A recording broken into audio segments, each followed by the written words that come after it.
Hello दोस्तों, कैसे हो आप? सभी को नमस्कार, सभी को राम राम।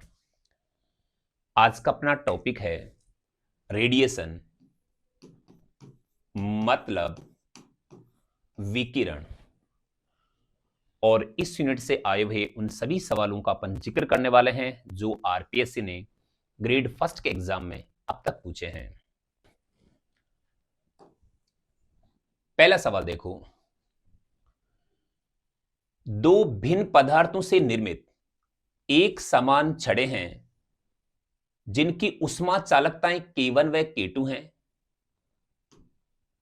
इन्हें सिरे से सिरे तक दो उष्मा के स्रोतों जिनका ताप T1 व T2 है पर रखा हुआ है।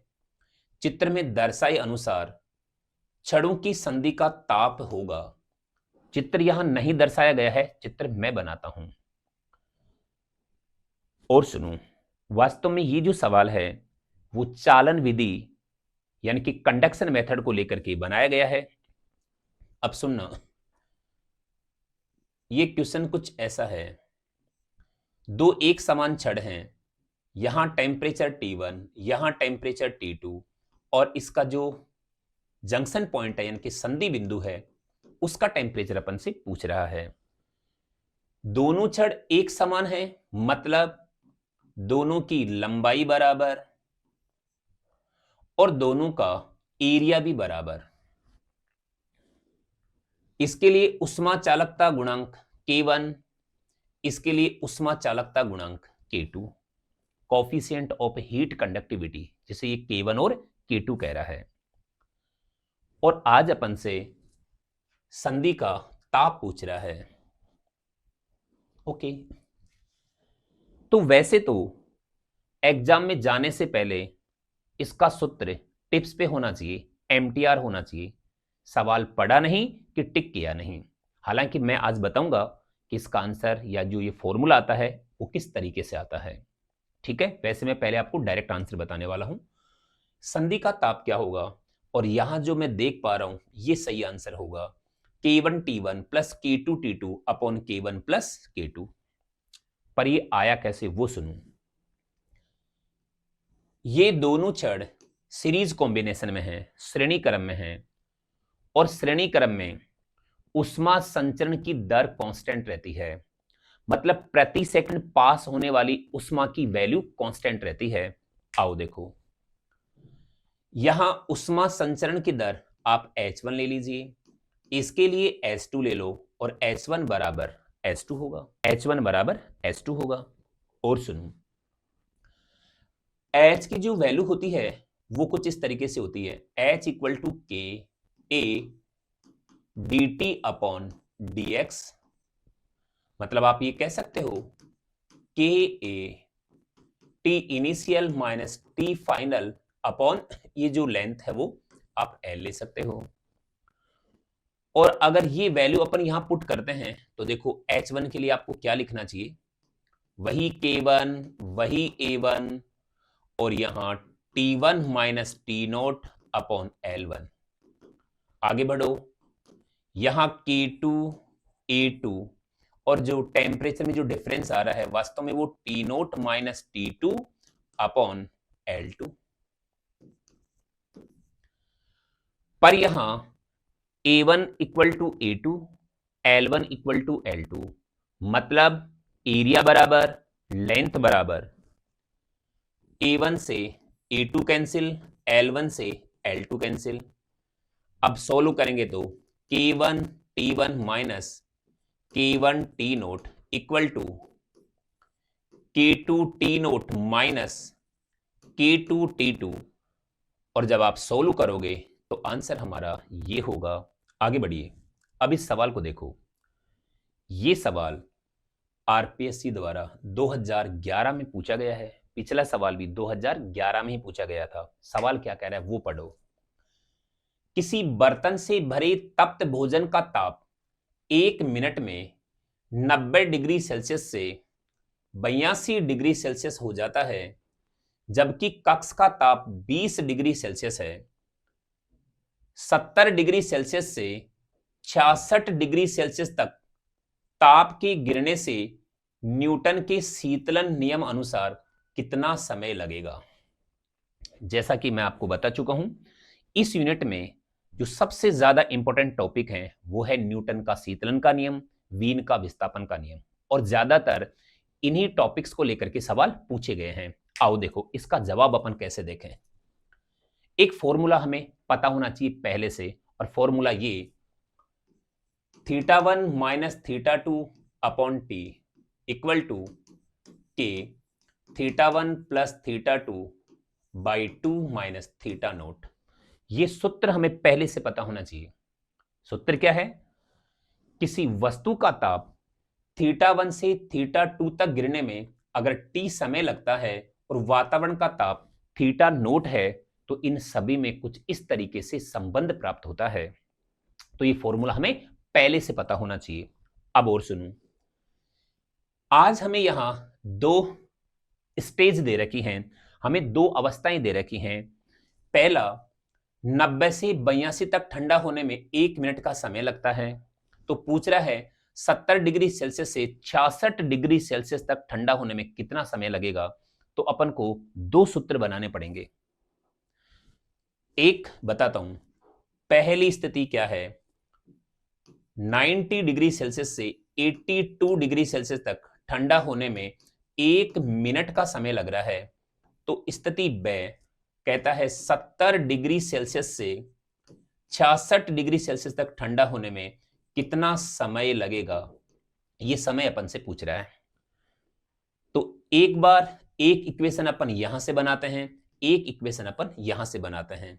आज हमें टाइम लग सकता है, पर अगर ये मेथड हमारे आदत में हो, हमारी प्रैक्टिस अच्छी हो, तो वास्तव में ये सवाल मुश्किल नहीं होते हैं, आसान भी होते हैं और टाइम भी ज्यादा नहीं लगेगा। आओ देखो, पहली स्थिति के लिए अगर मैं कोई इक्वेशन बनाऊं, θ1 माइनस θ2 90 माइनस 82, आप सीधा सीधा 8 लिख सकते हैं। समय कितना लगा? 1 मिनट। आप मिनट में ही पता करो, हालांकि आंसर यहां सेकंड में दे रखा है, पर वो तो अपन बाद में भी सोल्व कर सकते हैं। फिर यहां के लिखिए, θ1 प्लस θ2 बाई 2 मतलब 90 डिग्री प्लस 82 डिग्री और बटा 2। तो 90 डिग्री और 82 डिग्री को अगर आप जोड़ते हो तो जहां तक मैं देख पा रहा हूं 172 डिग्री होगा। और 172 में अगर आप 2 का भाग देते हो तो आप यकीन करिए यहां कुछ 86 डिग्री सेल्सियस आएगा। और 86 में फिर 20 को और घटाना है, क्योंकि थीटा नोट की वैल्यू यहां 20 डिग्री सेल्सियस है। तो यकीन करिए आप 86 में से 20 को घटाओगे तो यहां 66 आएगा। लो, बन गया इक्वेशन नंबर 1। एक समीकरण बन गई। ठीक है, यहां से अपन चाहें तो के की वैल्यू भी ले सकते हैं, वो है 8/66, समीकरण नंबर 1। अब कंडीशन बे देखिए आप, इसके लिए इक्वेशन बनानी है। θ1 आज 70 डिग्री सेल्सियस, θ2 आज 66 डिग्री सेल्सियस। अपन से समय पूछा जा रहा है, ठीक है, बस वैल्यू पुट करो। तो 70 माइनस 66, जहां तक मैं देख पा रहा हूं यहां तो 4 ही रहेगा। टाइम अपन से पूछा जा रहा है, के कांस्टेंट है, वो अपन को लिखना पड़ेगा। वही θ1 प्लस θ2 बाई 2। θ1 70, θ2 66, इनको जोड़ते हैं तो जहां तक मैं देख पा रहा हूं 133 आएगा। आप 2 का भाग देते हो, 133 नहीं आएगा, इनको जोड़ते हैं तो 136 आएगा। और 136 में अगर अपन 2 का भाग देते हैं तो यहां ये 6 आएगा और ये 8 आएगा, मतलब 68 आएगा। और 68 में से अगर अपन 20 को घटाते हैं तो यकीन करिए आएगा। तो इसका आंसर ये 48 होगा। और इक्वेशन नंबर ये 2। बस आपको ये वैल्यू पुट करनी है, आंसर पता करना है। वैल्यू मतलब ये के की वैल्यू पुट करो, तो ये 4/t इक्वल टू के की वैल्यू पुट करेंगे 8/66 और ये गुणा ये आ गया 48। इससे ये कैंसिल हो जाएगा, 2 से इधर ये कैंसिल होगा, ये 33 आ गया। यकीन करो टी की वैल्यू जो आएगी वो 33/48 आएगी, लेकिन ये मिनट में आएगी। और अगर आप सेकंड में बदलोगे तो इसका सही आंसर 41.25 आएगा, लेकिन जो मिल नहीं रहा इस वजह से इसका आंसर 41.6 रहेगा। अब इस सवाल को देखो, एक कमरे में एक वस्तु 70 डिग्री सेल्सियस से 65 डिग्री सेल्सियस तक 5 मिनट में ठंडी होती है, इसी वस्तु को 65 डिग्री सेल्सियस से 60 डिग्री सेल्सियस तक ठंडा होने में लगा समय क्या होगा? 5 मिनट से ज्यादा, 5 मिनट से कम, 5 मिनट और इनमें से कोई नहीं। ये सवाल थ्योरेटिकल सवाल है और न्यूटन के शीतलन के नियम पर आधारित है। और बराबर बराबर टेम्परेचर का अगर डिफरेंस है, अगर बराबर बराबर टेम्परेचर की गिरावट होती है, तो उनके मध्य लगे समय का अंतराल बढ़ता हुआ चला जाएगा। मतलब समझाता हूं, 70 डिग्री सेल्सियस से 65 डिग्री सेल्सियस और फिर 65 से 60 डिग्री सेल्सियस, यहां भी टेम्परेचर का जो डिफरेंस है वो 5 डिग्री सेल्सियस, यहां भी जो टेम्परेचर का डिफरेंस है वो भी 5 डिग्री सेल्सियस। यहां टाइम लगता है T1 और इसको यहां से यहां तक ठंडा होने में टाइम लगता है T2। न्यूटन के शीतलन के नियम अनुसार यह साबित किया जा सकता है कि T1 कम और T2 ज्यादा। आज तो अच्छा है, वो यही पूछ रहा है कि 5 मिनट से कम या 5 मिनट से ज्यादा। कोई टाइम ऐसा भी आएगा, इस प्रकार का सवाल भी बनेगा कि वास्तव में यहां जो समय लग रहा है वो कितना लग रहा है। ठीक है, वैल्यूज पूछेगा, पर अच्छी बात है इसने वैल्यू तो पूछी नहीं है। तो एक बात ध्यान रखनी है कि अगर बराबर बराबर बराबर बराबर टेम्परेचर में गिरावट है तो जो समय का अंतराल है वो बढ़ता हुआ चला जाएगा। समझिए, ऐसा होता ये 70 से 60, 60 से 50, 50 से 40, यहां समय T1, यहां समय T2, यहां समय T3, तो कुछ इस तरीके से होगा। तो इसका आंसर 5 मिनट से ज्यादा होगा। बहुत ही सरल, बहुत ही आसान। चलो आगे बढ़ते हैं। इस सवाल को देखो, यह सवाल आरपीएससी द्वारा 2015 में पूछा गया सवाल है। सवाल क्या है सुनो। एक वस्तु के शीतलन की दर 100 डिग्री सेल्सियस और 60 डिग्री सेल्सियस पर क्रमशः R1 व R2 है। यदि कमरे का ताप 30 डिग्री सेल्सियस है तो R1 और R2 का R1 अपॉन R2 का मान इनमें से क्या होगा? मतलब R1 और R2 का अनुपात पूछ लिया। बहुत ही सरल, बहुत ही आसान। न्यूटन के शीतलन के नियम पर आधारित है। और न्यूटन का शीतलन का नियम क्या कहता है? न्यूटन के शीतलन के नियम अनुसार शीतलन की दर, the rate of cooling is directly proportional to theta minus theta naught. मतलब ये वस्तु का ताप, ये वातावरण का ताप, तो वस्तु और वातावरण के ताप के अंतर ताप अधिक के टेम्परेचर एक्सेस के प्रोपोर्शनल होता है, समानुपाती होता है। मतलब शीतलन की दर का मान वस्तु और वातावरण के मध्य तापांतर के समानुपाती होता है। यह बात हमें पता होनी चाहिए। ठीक है, अब क्या करना है? R1 और R2 का रेशियो पूछा है, तो R1 अपॉन R2 आपको लिखना चाहिए। यहां θ1 माइनस थीटा नोट, हमें लिखना चाहिए θ2 माइनस थीटा नोट। आगे बढ़ो, यहां θ1 कितना? यह है θ1 मतलब 100 डिग्री सेल्सियस, यह है θ2 और यह है 60 डिग्री सेल्सियस। अब आपके दिमाग में बात आएगी कि डिग्री सेल्सियस में रख रहे हो, केल्विन में नहीं रखना है क्या? नहीं, जब चेंज देता है, जब परिवर्तन की बात होती है, तो आप चाहे केल्विन में पुट करो चाहे डिग्री सेल्सियस में वैल्यू पुट करो, आंसर सेम ही आएगा।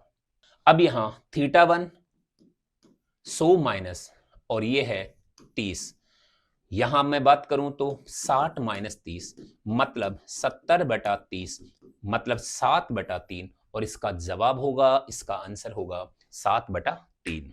ये सवाल आरपीएससी द्वारा 2015 में पूछा गया है। सवाल क्या है सुनो। यदि तापीय विकिरण मुक्त आकाश से गुजरते हैं तो मुक्त आकाश का ताप कांस्टेंट रहेगा, अपरिवर्तित रहता है, क्योंकि मुक्त आकाश में मतलब निर्वात में माध्यम होता ही नहीं है। तो जब माध्यम ही नहीं होगा तो उसका टेम्परेचर भी नहीं बढ़ेगा। अगर माध्यम होता, अगर उसमें विकिरण किसी और माध्यम से गुजरती हैं तो माध्यम का ताप बढ़ता है, लेकिन ये निर्वात से होकर के गुजर रही हैं। अब निर्वात में तो माध्यम के पार्टिकल ही नहीं होते हैं, तो टेम्परेचर कांस्टेंट ही रहेगा। यही इसका जवाब होगा। उम्मीद करता हूं बात समझ में आई होगी। आगे बढ़ो।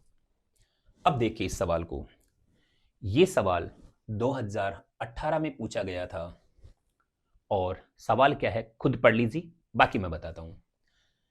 80 डिग्री सेल्सियस की एक वस्तु 5 मिनट में 64 डिग्री सेल्सियस तक तथा 10 मिनट में 52 डिग्री सेल्सियस तक ठंडी होती है।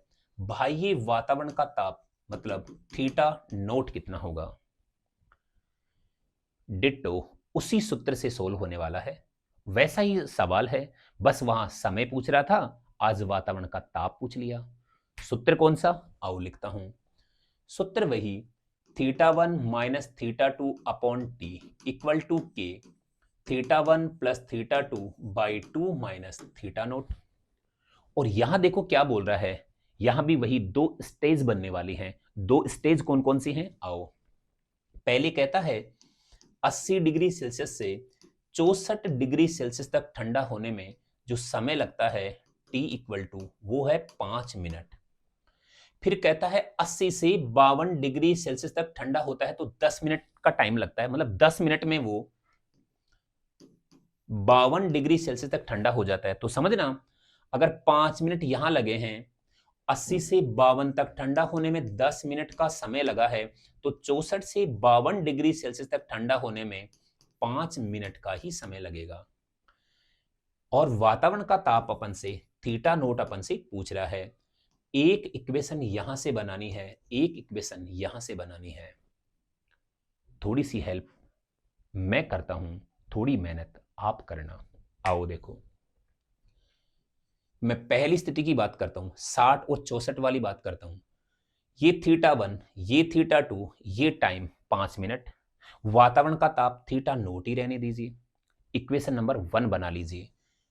तो 80 माइनस 64, जहां तक मैं देख रहा हूं 80 में से 64 जाएगा तो 16 बचेगा, यहां से ले रहे हैं अपन। टाइम 5 मिनट, के की जगह के लिखो। अब 80 प्लस 64 बटा 2, 80 और 64, 80 को 64 में अगर अपन जोड़ते हैं तो जहां तक मैं देख रहा हूं इसका जो आंसर आएगा वो 144 होगा। और 144 में आप 2 का भाग दो तो जहां तक मैं देख पा रहा हूं 72 आएगा। तो यहां आप 72 लिखिए और minus theta note, equation number 1। अब आप बैक कंडीशन देखिए। बैक कंडीशन, अब आपको यहां से इक्वेशन बनानी है 64 से 52 तक, θ1 माइनस θ2, θ1 64, θ2 52 डिग्री सेल्सियस। 64 में से 52 अगर जाता है तो जहां तक मैं देख पा रहा हूं 12 बचेगा। टाइम कितना लगा? 5 ही मिनट का लगा। के की जगह के ही रहने दो। अब θ1 प्लस θ2 बाई 2, θ1 ये, θ2 ये, तो आप देख सकते हैं 64 प्लस 52 अगर आप लेते हो तो ये 6 आएगा और ये कुछ 116। आप 2 का भाग दीजिए, जहां तक मैं देख पा रहा हूं ये 5 और ये 8, वास्तव में ये 58 माइनस थीटा नोट होगा। ओके, और इक्वेशन नंबर 2 कुछ नहीं करना है। इक्वेशन नंबर 1 में इक्वेशन नंबर 2 का भाग दीजिए, 5 से 5 चला जाएगा, 16 बटा 12, 4 से काट दीजिए, 4 बटा 3 आएगा, के से के कैंसिल हो जाएगा। ये 72 माइनस थीटा नोट और ये 58 माइनस थीटा नोट। बस अब आप सोल्व कर लीजिए, जहां तक मैं देख 216 है, ये 232 है, आंसर इसका 16 डिग्री सेल्सियस हो जाएगा। तो इसका आंसर 16 डिग्री सेल्सियस आने वाला है। अब इस सवाल को देखिए, यह सवाल 2022 में पूछा गया था। सवाल क्या है? एक तप्त पिंड ए से उसमें विकिरण में अधिकतम ऊर्जा माइक्रोमीटर तरंगदैर्ध्य पर प्राप्त होती है। दूसरे पिंड बी से उसमें विकिरण में अधिकतम ऊर्जा 65 माइक्रोमीटर तरंगदैर्ध्य पर प्राप्त होती है। ए के ताप टी ए और बी के ताप टीबी के मध्य सही संबंध कौन सा होगा? ओके, ये सवाल वीन के विस्थापन के नियम पर आधारित है और वीन का विस्थापन का नियम हमें पता होना चाहिए कि lambda M proportional 1 upon T, lambda M equal to B upon T. B यहां एक नियतांक है जिसे वीन नियतांक कहते हैं। तो हम ये भी कह सकते हैं lambda M into T equal to constant, तो हम ये भी कह सकते हैं lambda A T A equal to lambda B और टी बी। बस वैल्यू पुट करो। लैम्डा ए की वैल्यू कितनी है 130 माइक्रोमीटर और ये टी ए। लैम्डा बी कितना है 65 माइक्रोमीटर और ये है टीबी। माइक्रोमीटर से माइक्रोमीटर कैंसिल हुआ, 65 से ये कैंसिल हो गया, 2 आ गया। यकीन करो इसका answer TB equal to 2TA आया और यही हमारा आंसर होगा। इसका आंसर सेकंड होगा। बहुत ही सरल, बहुत ही आसान। आगे बढ़ो। ये सवाल 2025 में पूछा गया है और ये सवाल भी वीन के विस्थापन के नियम पर आधारित है। सवाल क्या कह रहा है?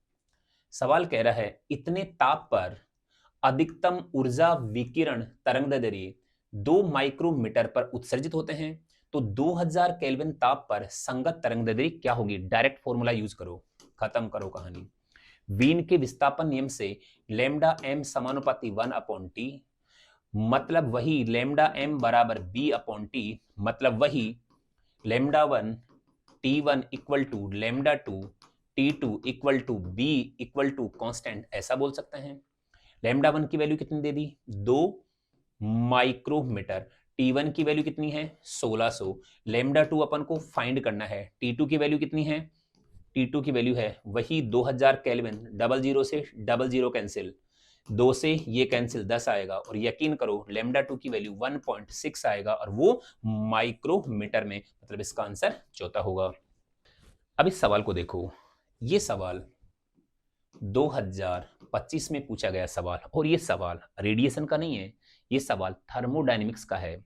पर पिछले टॉपिक में ये अपन से छूट गया था गलती से, इसलिए सवाल को मैं अब लेके आया हूं। आओ देखो, सवाल पढ़ो फिर इसका जवाब देखते हैं। सवाल है एक गैस जो आदर्श नहीं है कि 1 मोल के लिए अवस्था समीकरण कुछ ऐसे दिया गया है। ए और बी कुछ नियतांक हैं। यदि गैस के 1 मोल का आयतन एक समतापीय प्रक्रम में V1 से V2 तक बदलता है तो गैस द्वारा किया गया कार्य इनमें से कौन सा होगा? बहुत सरल, बहुत ही आसान। बस हमें यह पता होना चाहिए कि थर्मोडायनेमिक प्रोसेस में किया गया कार्य क्या होगा। तो आइए सर, उष्मा गतिकी प्रक्रम में किया गया कार्य P.dV और V1 से V2, बस आपको यहां से P की वैल्यू यहां पुट करनी है। वो कैसे पुट करनी है तो सुनो। आप अगर यहां देख पा रहे हो तो यकीन करो PV इक्वल टू ये है। आप ये भी कह सकते हो PV equal to A plus AB/V, तो P equal to A/V plus AB/V², और ये P की वैल्यू आपको यहां पुट करनी है। देखो W इक्वल टू वही V1 से V2 A/V प्लस AB/V² और dot dV। W equal to आप ऐसा भी कह सकते हो V1 से V2, A को आप बाहर ले सकते हो, यकीन करो dV/V आएगा, फिर प्लस आप AB को भी बाहर ले सकते हो और वही V-2 डॉट dV आएगा, V1 से V2 आएगा। A तो पहले से ही बाहर है। dV/V का इंटीग्रेशन होता है log E और V और वही V1 से V2 प्लस ये AB V-2 डॉट dV, इसका इंटीग्रेशन होता है माइनस में 1/V और ये लिमिटेशन V1 से V2 तक। यकीन करो जब आप सॉल्व करोगे तो इसका आंसर सेकंड आ जाएगा।